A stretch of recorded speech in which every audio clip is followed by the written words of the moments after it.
Hello everyone, welcome to the next episode of SpongeBob Now.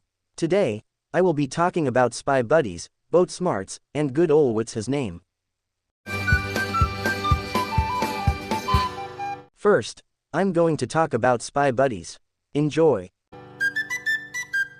The episode begins with a shadowy figure bearing resemblance to Plankton opening the safe that has the Krabby Patty formula inside of it. SpongeBob turns the light switch on, and it reveals it was just Mr. Krabs checking to make sure that the secret recipe is still safe and that Plankton did not try to steal it yet. He has not tried to steal it in a month, which, according to Mr. Krabs, means that he must be planning something big. Squidward then enters the office. When Mr. Krabs says that one of his employees will have extra work, Squidward leaves, leaving SpongeBob to work as a spy to follow Plankton in order to see what he is up to. After a parody of the opening sequence of several James Bond films, Patrick enters. After Patrick screams that he also wants to be a spy, Mr. Krabs gives them a Krabby Patty through which he, via a pre-recorded message, tells them that their assignment is to follow Plankton to see what his plans are. If they fail to get the gadgets, and do not accept the task, they will be fired. He also states that the patty will self-destruct in 10 seconds. After Patrick puts the patty in his pants, the patty explodes, leaving the bottom half of Patrick's body without any skin. SpongeBob and Patrick visit Sandy's tree dome to ask her about spying, and Sandy shows them spy inventions. SpongeBob is excited to use the equipment, but Sandy refuses to let them use any of them, as she feels they will just mess it up. As SpongeBob wonders what they would do now, Patrick promptly uses the knockout gun to knock Sandy out and they steal the equipment from her. One of the gadgets that they steal is the laser-equipped Bermuda shorts. Patrick replaces his normal pants with these. He wires the pants to his butt, so that it will fire lasers whenever he farts. They start following Plankton, and it is revealed that Plankton buys baby clothes and has to buy stamps for mail. They tell Mr. Krabs everything through walkie-talkies and Mr. Krabs writes these down on a chalkboard. After loudly following Plankton, who tells them to quiet down, SpongeBob and Patrick set him on fire with a magnifying glass. When Plankton runs off, they pursue him with a jetpack, which alights Plankton again after he cools himself down in a soda cup. They fly past him, but then jump into a boat outfitted with spy equipment. Almost instantly, Patrick hits the self-destruct option. Afterwards, Mr. Krabs calls them through Patrick's pants a phone, reminding them to stay on task. Later that night, SpongeBob and Patrick are on the rooftop of the Chum Bucket, trying to get inside. Patrick has the idea to use the laser pants to make a hole for them, so he farts so hard that he cuts into the roof with the lasers. Plankton thinks that they came in late at night to eat his food while Mr. Krabs was not around. Patrick tells SpongeBob that he really has to go to the bathroom and he cannot hold it in. Patrick also says that his laser pants are not working correctly. Without his control, Patrick farts, causing the table behind him to disintegrate. As he keeps on trying to hold it in, Patrick's butt begins to shake because of the gas inside him. Plankton tries to offer a raspberry iced tea, a bran muffin, and even a prune Danish to Patrick, unaware that he has to use the toilet. Patrick tells SpongeBob that he really has to go. When the gas pressure becomes too much for him, Patrick begins to fart uncontrollably. As SpongeBob, Patrick, and Plankton scream, the lasers shoot out of the laser pants, making holes in the walls, which makes the glove fall on the Chum Bucket, which somehow makes the Chum Bucket explode. Angry, Plankton sends a giant blimp to the Krusty Krab. Mr. Krabs thinks the night had come early, but Squidward points to Plankton's blimp. When Mr. Krabs tells everyone to get into their positions, Squidward runs into the men's bathroom. Plankton pushes a button that starts playing annoying music that makes the customers leave. Mr. Krabs mentions that if he wants his customers, he can have them.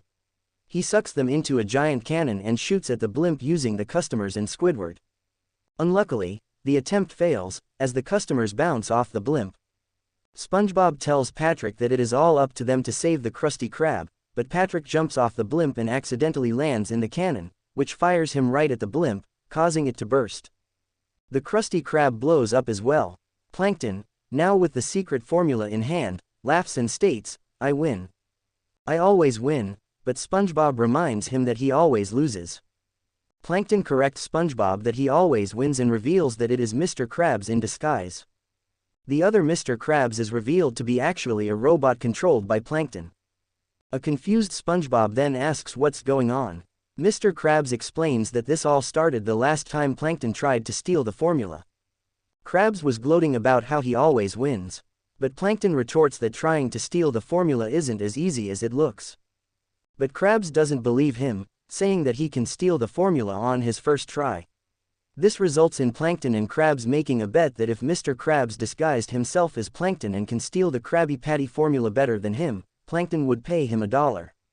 Mr. Krabs then states that he won, but also destroyed the chum bucket in the process. Although, the Krusty Krab also got destroyed, so the whole thing was pretty much a wash. After Plankton gives money as part of the bet, Patrick yells at them to stop and rips his skin off, revealing that he is Squidward. SpongeBob wonders if the Squidward standing next to him is actually Squidward, then rips his face off as the latter protests. Squidward angrily takes his ripped face back from SpongeBob and walks off. The characters then continue to take off their disguises. After both of them return to their real selves, SpongeBob tells Mr. Krabs that he is still confused that there are two Patricks, who both start laughing as the episode ends. Next, I'm going to talk about boat smarts. Enjoy. This episode is a boating video put together by Mrs. Puff and sponsored by COBBUTKSBSPOTRAOOBAT, citizens of Bikini Bottom united to keep SpongeBob SquarePants off the road and out of boats altogether.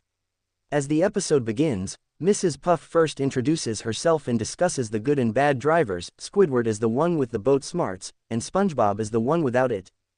A driver with boat smarts fills their tire up to the appropriate level, but a driver without boat smarts pays no attention to how much air they are using.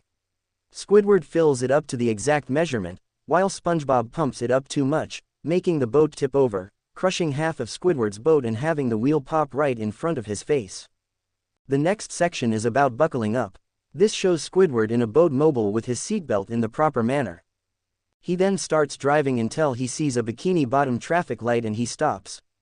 Once Squidward stops, we see SpongeBob crazily speeding around a corner with no regard for safety and probably with no seatbelt on. He hits Squidward, and when he is unable to remove his seatbelt, goes flying into a spiked steamroller and gets severely hurt. In the next scene, it shows Squidward adjusting his mirrors before he begins to start the boat. Squidward starts the boat and begins to drive. SpongeBob adjusts his mirror dangerously while turning the steering wheel with one leg. He hits many fish, although he does not know because he is focusing on the mirror. He then swerves right in front of Squidward. SpongeBob adjusts the other mirror and hits Squidward with a beam of light and he is almost blinded until he puts on sunglasses. But Squidward did not see a wall and crashes into it. It shows a crash dummy, although instead of the head it shows Squidward's. Mrs. Puff is in Squidward's boat talking about not drinking or eating while driving. Squidward is driving well, as usual. Mrs. Puff explains how Squidward's eyes are locked firmly on the road. SpongeBob is then shown swerving while eating a Krabby Patty and reading a magazine. When some fish are behind him, he turns around and says, "Hi there," causing them to crash. Eventually, there is a huge stockpile of cars and the owners are furious at the yellow sea sponge. SpongeBob still speeds past, runs over a puddle and slides around saying, "We." SpongeBob then says hi to Mrs. Puff and Squidward when SpongeBob's boat slips on a mini pebble, strangely making his boat act as a ramp in which Squidward's boat travel over. They fly into the big stockpile of all the cars and it makes a huge crash. Mrs. Puff blows up very fast and SpongeBob drives past saying, "Looks like you guys forgot your boat smarts." He laughs and drives off, and Mrs. Puff and Squidward are not amused, making dust in the low-quality videotape recorder stops with a frustrated Mrs. Puff saying, "Never mind," as the episode abruptly ends. Next, I'm going to talk about good ol' Whatshisname. Enjoy. In the beginning of the episode, Mr. Krabs puts SpongeBob against Squidward in a work contest, telling them there will be a prize. He shows them a brochure for a cruise vacation, which Squidward desperately wants to win. The contest is to name all the customers in the Krusty Krab. Somehow, SpongeBob knows everyone's name, and Squidward is confused by this, so he asks SpongeBob why this is so. SpongeBob then reveals he has a book with everybody's name in it. Squidward then swipes the book and says the names in the book. He told Mr. Krabs that he has more points than SpongeBob. Mr. Krabs admits that he didn't tally the scores, so he claims that they both were neck and neck to the winner and that whoever gets the last customer's name is the winner. After a struggle of trying to remember, Squidward then pushes SpongeBob out of the way and asks the fish his name. However, the man appears to simply respond, "What's it to ya?" But Squidward thinks the fish was refusing to say his name. After 3 attempts to find out his name, Squidward snatches his wallet and runs. Angered, he attracts a cop, who chases him because he ran a stop sign, and more so after he realizes he stole a wallet too. Squidward then makes it on top of the roof, and after a tug of war for the wallet, Squidward manages to get his driver's license, which reads, "Mr. What's it to ya?" He is then arrested and imprisoned for 10 years. The next day, Mr. Krabs and SpongeBob visit Squidward in jail to give him his prize, which is revealed to be the brochure itself, not an actual vacation because the vacation prize on there long expired, meaning that all of Squidward's efforts had been for nothing but a piece of paper. Mr. Krabs and SpongeBob leave to return to the Krusty Krab, and SpongeBob wishing him luck and to see him out in 10 years. After maniacally tearing the brochure, Squidward is relieved that he gets peace and quiet for the next 10 years until he immediately discovers Patrick is his cellmate. Patrick offers to play Parcheesi with Squidward, prompting the latter to literally fall apart in depression as the episode ends. Thanks for watching. Subscribe for more videos. Goodbye everyone.